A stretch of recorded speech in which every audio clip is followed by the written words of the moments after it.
All right. In other news, legend Tina Turner has sold her rights to her music catalog.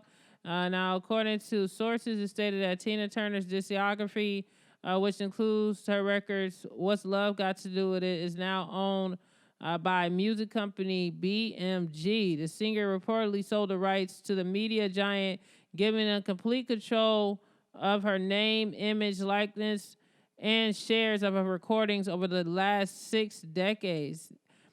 Tina Turner is currently 81 years old.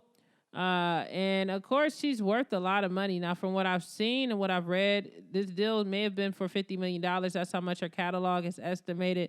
The network is for that. Now, she's basically decided to go ahead and give them the rights to her likeness to prepare for her estate. Now, she is getting older. She's 81 years old. So maybe she's, getting these things in order for her family, because eventually she's going to transition out. So I guess she's trying to do the last bit of things that's needed for her estate to function properly whenever she does transition. And of course, we're wishing her a long, healthy life. Now, according to reports, it's being stated that Tina Turner, who will continue to be a recording artist on Warner's music bookings following a deal, acknowledged the need to plan. She stated, like any artist, the protection of my life's works, my musical inheritance is something personal, and I am confident that with BMG and Warner Music, my work is in professional and reliable hands. So this is pretty much a deal where she's selling her masters, her likeness, her works, and they are going to be in charge of it. They said that the amount of money was a very, very large sum, but they're not actually giving out direct numbers. Now, it is being rumored allegedly that she got about $50 million. Her estate got that amount for it, but that's up for speculation. She joins the other list of old school artists and legends, including Bob Dylan and several others who have sold their catalog for a large sum of money. Now, what they stated with Bob Dylan, he got over $300 million in the deal with Universal and made a lot of money from that, according to reports allegedly. So pretty much Tina Turner did the same thing. I mean, I have no problem with it. She's very old.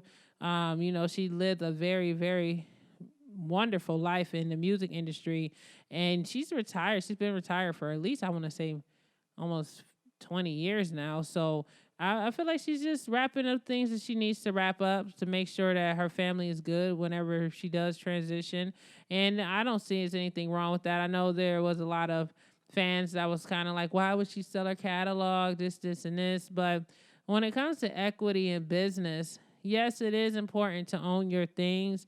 But if you feel like it's going to benefit your family to sell it and you're going to get so much more money and the family's going to be able to profit further from it for decades and generations to come, I don't see what the big deal is and what the problem is with her selling her likeliness, especially at her age. At this point, we know Tina Turner probably would not be performing anymore, not on stage or doing any tours or anything else. Her last bit of work that she did release was her documentary, which was amazing. I actually watched that on HBO. It was an HBO documentary. I watched it. It came out, I believe it was either the beginning of this year or the end of last year, and it was worth the watch. It really brought the movie to life, and it was basically showing her full documentary. She recorded it herself. Tons of her voiceovers basically talking about things that she experienced, and it was a documentary of video clips from her time when she was with Ike Turner and her time on the road during the 60s and 70s and the 80s, and giving all the insight of the things that she experienced behind the scenes, and how she made an unexpected and basically an unrealistic comeback in her 40s. In the music industry, people back then basically would try to say you're washed up by 30. And Tina Turner was able to make a comeback at over 40 years old. She was over 40 years old when she made that comeback and came out with What's Love Got to. Hey, to listen to the rest of this podcast, be sure to check it out right now on Apple Podcasts, Spotify, Google Play, Stitcher, TuneIn, and much, much more, y'all. It's DJ Jerica Podcast, where we talk about celebrity news, commentary. Yo, check it out right now, okay? All of those apps are free, 99. Download it and hear the full podcast. I'm making a movement. I appreciate everybody for your support, and I'll catch you guys on the next one. Much love. Peace. If you like music from the 90s and the 2000s, make sure you guys subscribe to my other channel, DJ J Erica Music Lounge, where I'm playing all of your favorite throwback jams, y'all. And I get down, baby. It's my mix show. It's you hearing what I sound like. Yeah, I sit here and gossip, but I am an actual DJ and I do mix it up on the ones and twos. So I hope you guys join me. Make sure you guys, of course, subscribe to this channel, but also go ahead over to DJ J Erica Music Lounge and subscribe there now. I appreciate y'all. Peace.